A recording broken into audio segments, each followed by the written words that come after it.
Before the bustling metropolises of New York or the vibrant communities of Tel Aviv, the Ashkenazi story began not in Eastern Europe, but on the banks of the mighty Rhine River in the Middle Ages. This is the genesis of a people, a story of scholarship, devotion, profound trials, and the forging of a unique identity that continues to this day, even touching upon how their name, in forms like Ashkenazi, came to reflect unique chapters of their diaspora. From the 9th to 11th centuries, Jewish settlers were often invited to the burgeoning Rhineland cities of Speyer, Worms, and Mainz.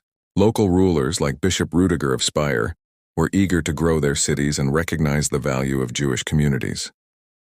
They granted them formal charters providing protection and autonomy in exchange for their vital skills in international trade and finance. Here they established stable, self-governing communities known as kehilot, which built synagogues, schools, and legal courts, becoming an integral and prosperous part of the medieval economy. This precious stability sparked a golden age of learning that would define Ashkenazi culture forever. The French scholar Rashi, Rabbi Shlomo Yitzchaki, wrote a revolutionary commentary that, through its brilliant clarity and concision, made the dense Talmud accessible to students. His work became the bedrock of Ashkenazi study for all time.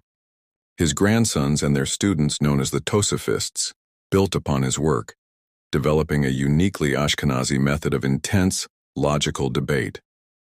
Alongside this powerful intellectualism, a spiritual movement called the Hasidei Ashkenaz, pious ones of Ashkenaz, emerged. These mystics and ethicists promoted a life of deep personal piety, extreme humility, and unwavering moral perfection, shaping the unique spiritual character of the community.